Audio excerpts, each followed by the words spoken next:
going to be using our buttonhole foot. Now you'll notice with your buttonhole foot you have two additional items that come along with your buttonhole.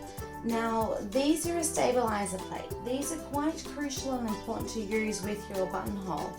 You're going to insert the foot down into the front groove of the white part. Your fabric is actually going to be sitting inside these two layers like a sandwich. This is going to allow your fabric to slide evenly and not pull on the feed dog teeth. So we're going to get the button we're using. We're going to gently open up our buttonhole foot. To do this, you're going to push all the way up, button goes in, and close it firmly. That automatically sets a length here for our button. If we were using a larger button, we would have a larger slot, a smaller button, a smaller slot. Now, gently insert that in, and we're going to put it onto our machine. Release the button at the back by pushing it in. Always push, don't pull. Once we remove our standard foot, we're going to slide this in. You'll notice it's not going to fit in easily, so use your presser foot lifted in the up, highest position, slide your foot in and clip it down onto the bar.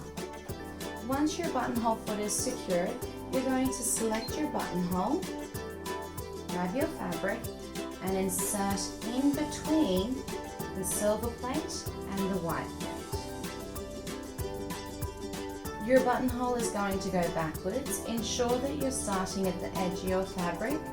And now we're ready to pull down our buttonhole lever behind the machine. Always remember the buttonhole lever. It's the one at the back. The one at the front is for your needle threader. Make sure it's the buttonhole lever you've pulled down. Now we're ready to start sewing.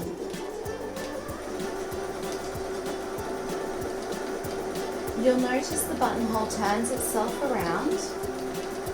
Thank you to our lever.